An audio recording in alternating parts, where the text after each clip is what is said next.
Deuxième grand titre ce soir, le dossier PSA et le gouvernement qui reprend la main. Le bal des discussions a démarré aujourd'hui. D'abord les syndicats reçus en ce moment par Arnaud Montebourg, le ministre du redressement productif.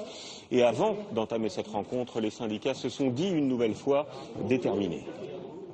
Le gouvernement, faut qu'il choisisse. Soit le camp des salariés, soit le camp de la famille Peugeot.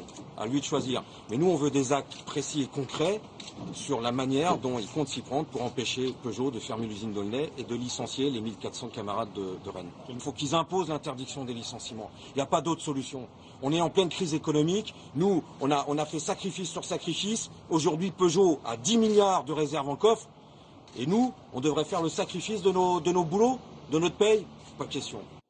Voilà, la réunion vient tout juste de se terminer. Jean-Pierre Mercier, qu'on entendait à l'instant, se dit ce soir déçu. Et après les syndicats, ce sera demain au tour du patron du constructeur, Philippe Varin, d'être reçu par Arnaud Montebourg. La mauvaise santé de PSA qui se confirme de jour en jour. Les derniers chiffres sont mauvais.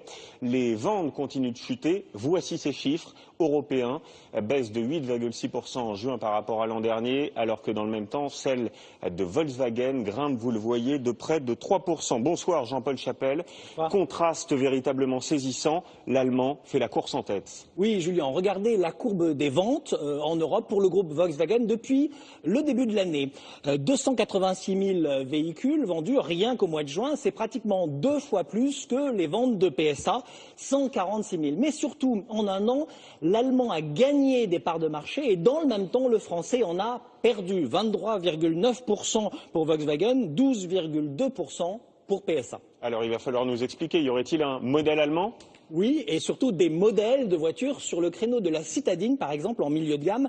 La Polo de Volkswagen s'est imposée face à la 207 Peugeot sur les 4 premiers mois de l'année. Le Français en a vendu 70 000, l'Allemand 110 000. Volkswagen a gagné la bataille de l'image, la bataille de la marque, notamment grâce aux investissements publicitaires. Alors certes, la 207 est en fin de vie, elle vient d'être remplacée par la 208, mais là où le Français propose un modèle, l'Allemand en propose 3 sur ce créneau des citadines. Le milieu de gamme, on l'a vu, la Polo, mais aussi le haut de gamme avec l'Audi A1 et puis le premier prix, la Skoda Fabia.